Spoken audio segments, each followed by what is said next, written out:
a relatively short 23 miles between Jamestown to Yorktown along the Colonial Parkway in Virginia, which passes through Williamsburg and completes the state's famous historic triangle. Visitors are the primary goal of the scenic route, which is part of the Colonial National Historic Park. The road crosses over brick bridges that look like buildings from the colonial era for which the parkway is named, although the road itself is devoid of the typical lane markings. Although the path was designed to let tourists value the area's natural beauty and historical significance, it has subsequently come to have a darker past of its own. Along this brief but scenic road, at least 8 persons died or reported missing over the course of 3 years, from October 1986 to September 1989. And then, mysteriously, murders began. Were these killings independent killings that accidentally happened in a closely spaced out period of time, or the work of a single perpetrator? Why and by whom was the fault, and why had the terror ended as suddenly as it had begun? After almost 30 years, all of these questions have not been resolved. Hello viewers, in this video, we'll tell the disturbing facts about the unsolved Colonial Parkway murders. So, let's get start the video. The first victims. Rebecca Endowski and Kathleen Thomas were the first victims of what became known as the Colonial Parkway murders. Their bodies were discovered over Columbus Day weekend in 1986 in a white Honda Civic that was parked at one of the Colonial Parkway's numerous scenic viewpoints. Their deaths had been awful. Thomas was roughly killed due to the deep cut to their throats. Both ladies had been chained and strangled before to their deaths, according to autopsies, and the bodies and their cars had been soaked in diesel fuel afterwards. Authorities believe that the perpetrators planned to burn the car and everything inside of it to hide their tracks, but they never got around to doing it. The killing's motivation was never identified. The women's purses were still in the car, with all of their money, and there was no indication of a sexual assault. Sadly, this was not the end of a nightmare. It was just the beginning. The murders continue. The second killing along Colonial Parkway occurred over a year later. It was a double homicide, just like all the previous Colonial Parkway murders. Victims in the present case were David Nobling, age 20, and Robin Edwards, 14 years old.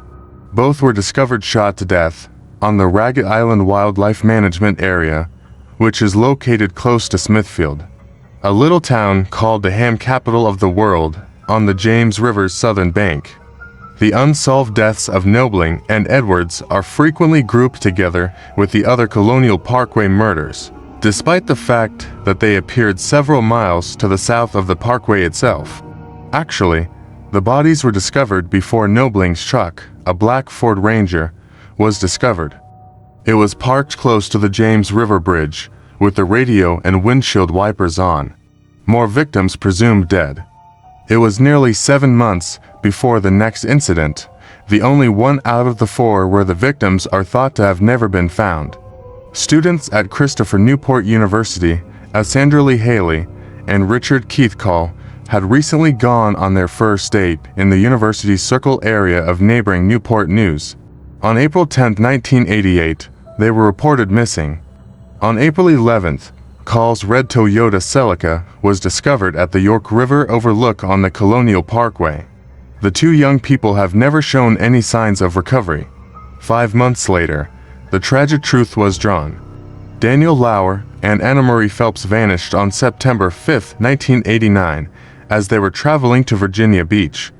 It turned out that Lauer's gold Chevy Nova had been traveling in the wrong direction for their planned destination when it drove into a rest area in nearby New Kent County. Phelps and Lauer had been missing for over a month. There was no news of their location, and it appeared that they might end up in the same category as Haley and Call. Hunters then discovered 2 remains on a forestry road close to Interstate 64, between Williamsburg and Richmond, on October 19th. The victims were recovered around 1 mile from the rest area where their car had been discovered. Anna Marie Phelps looked to have died from a stabbing, and they were covered by an electric blanket that Lauer had taken away from his car.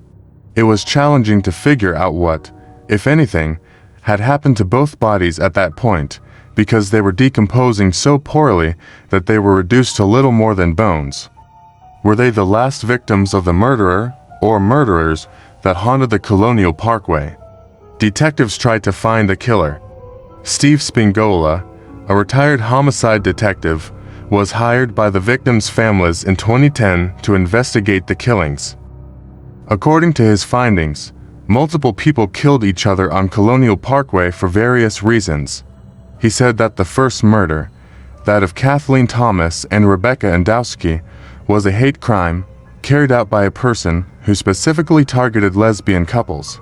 Moreover, he thought the same murderer was behind the 1996 deaths of Julian Williams and Lolly Winans, a second couple who killed in an act similar to theirs while camping in Shenandoah National Park. Similar to Thomas and Dowski, Winans and Williams had their throats cut almost to the point of being severed.